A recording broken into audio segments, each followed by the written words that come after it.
Okay, hopefully we're back. Let's go back to the tutorial.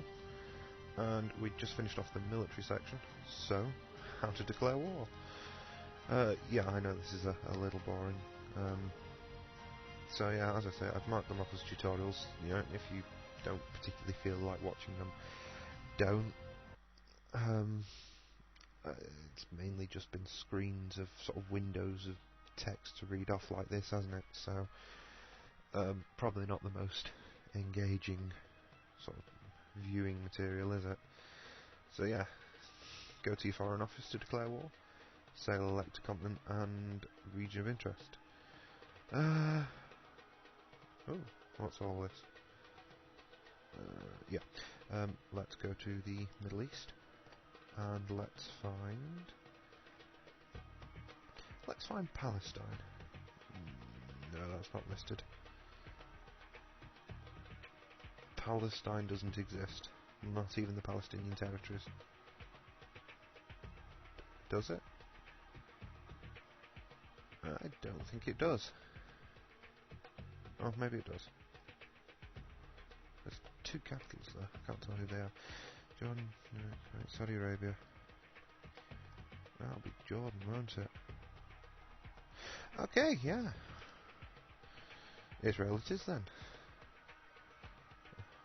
And war. Click on that, then you click on that. We are now at war with Israel. Okay, fair enough. No doubt I'd get trounced in that war because, well, if the past is anything to go by, you certainly would be. Next tutorial. Open the Defence Department. Open the Defence Conditions Sub-Department. Select the icon under DEFCON.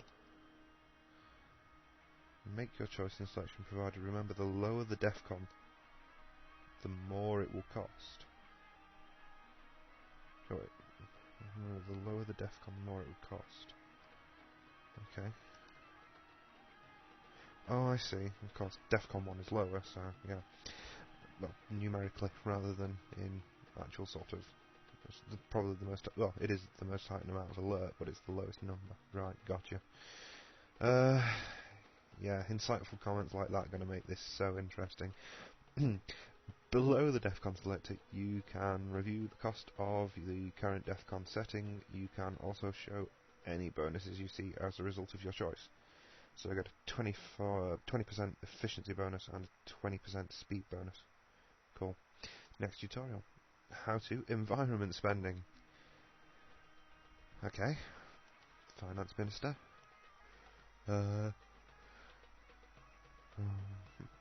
Select the sub-department button for social spending, yes. You can modify all your social spending at once, but for now we will just change environment spending. Click the button Environment. In this section, you can review the current spending, see what your minister recommends, and set a new daily investment. Note, the quality rating changes over time, indicating your spending. Increasing your spending is immediately reflected as a change to the quality rating. Increasing your spending is immediately reflected as a change to the quality rating. Money has to trickle through the economy of your country to see its real impact on the lives of your people. If you have a mouse wheel, you can use it to set a new... Okay, left-clicking the slider. Let's up this to 5 million. You have now modified environment spending. Okay. Next tutorial. By default, using nuclear weapons is not allowed. This way you can't load a nuke onto a launch platform and fire it, killing thousands of people, in air quotes, accidentally. There's no going, whoopsie, sorry guys, in this one. You know, if you push the big red button, it's not because your elbow slipped on the table or something. The option to turn on nuke use is located in the Defence Department. And there it is. Open the defence conditions. Yes, I've just done that. Locate the button to turn on. Yes. You can't just issue the fire missile command. Okay. You have now turned on nuke use. We hope you are prepared to face the international consequences of your actions. Okay. The Finance Department is where you may adjust taxes. in the taxation sub-department. The slider shown is where you can adjust overall taxes. Open the subsection corporate taxes. Take a moment to review the area, okay?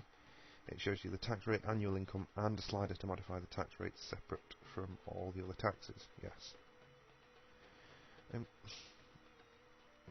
There's no useful sort of hints as what it does, and how changing it will affect things, which is a pain. That would have been nice, a sort of tooltip.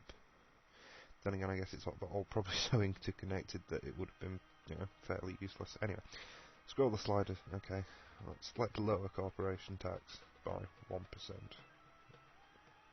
Yes. You haven't adjusted the corporate tax rate while running your country. It is a good idea to adjust taxes slowly over time to allow your residents time to adjust to your policies. You can manage bonds and loans in the finance department. Yes, I'm on there. Open the sub-department now. Your current debt is shown in bonds and is listed for your review. So, okay, I've got this many bonds taken out at that much, and the rate of interest I'm paying on them is that much. And I guess just the date they were taken out, I'm guessing. Not the date I have to pay them back by. Or is it? No, it's not. Due date's listed next to there. Okay. Yes, I've just gone through that, yes. Okay. Select one of the bonds in the list below. You have enough money to buy back the selected bond. A button will appear in the right hand corner. No, that's it. The right of the bonds list. Keep in mind it's a good idea to buy back high interest bonds. The highlighted button is how you can issue new bonds to increase your treasury.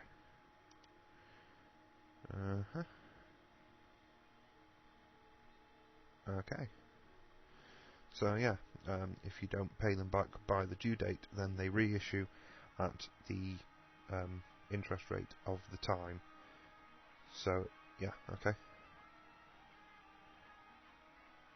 Makes sense. Quit the tutorial, I think that's... Oh wait, no. Buy it. Now you've issued some more bonds, be careful not to issue too many bonds, as the interest payments could become more than your economy can handle paying. Gotcha.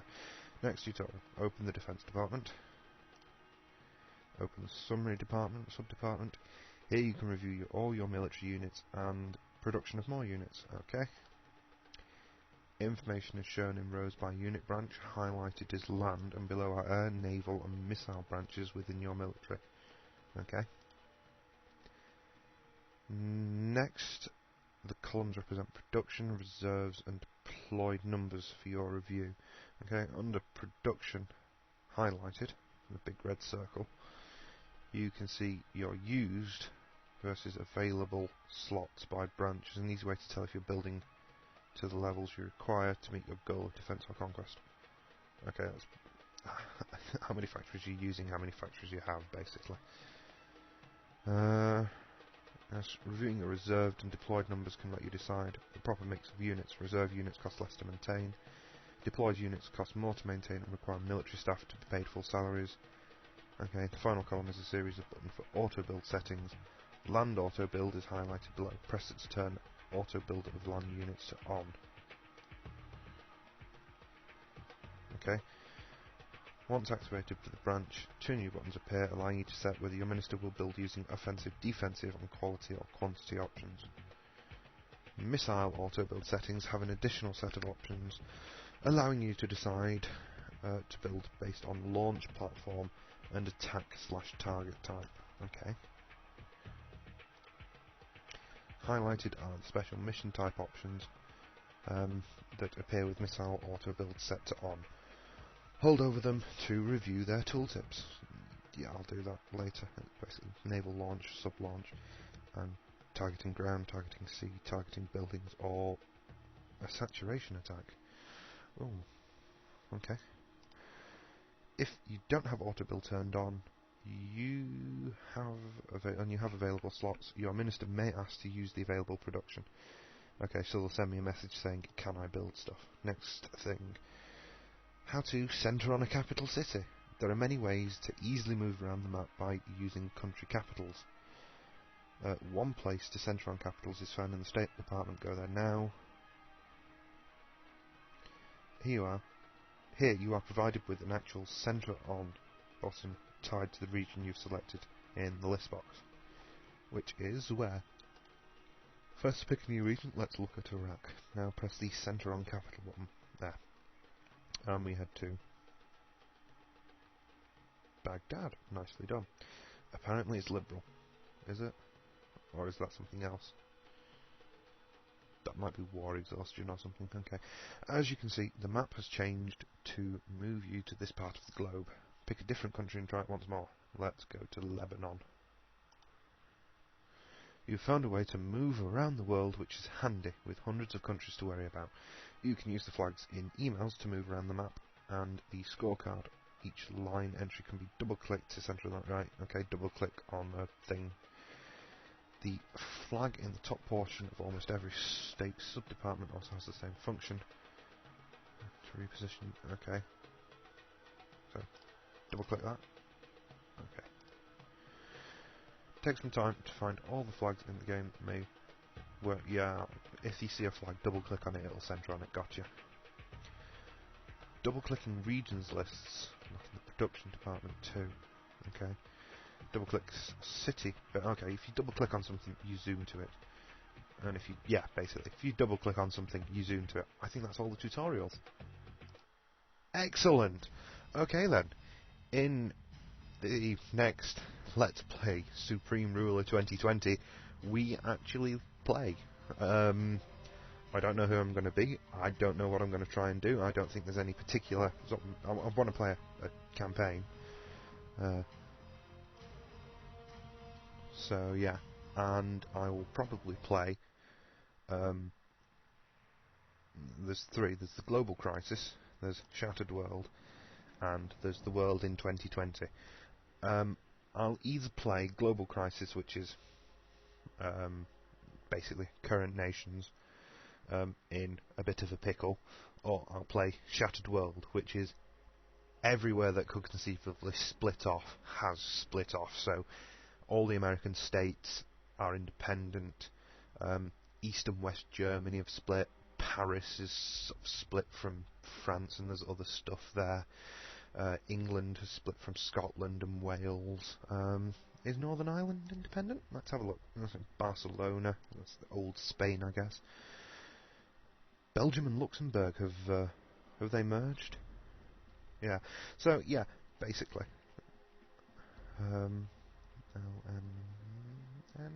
Yes, even Northern Ireland's independent.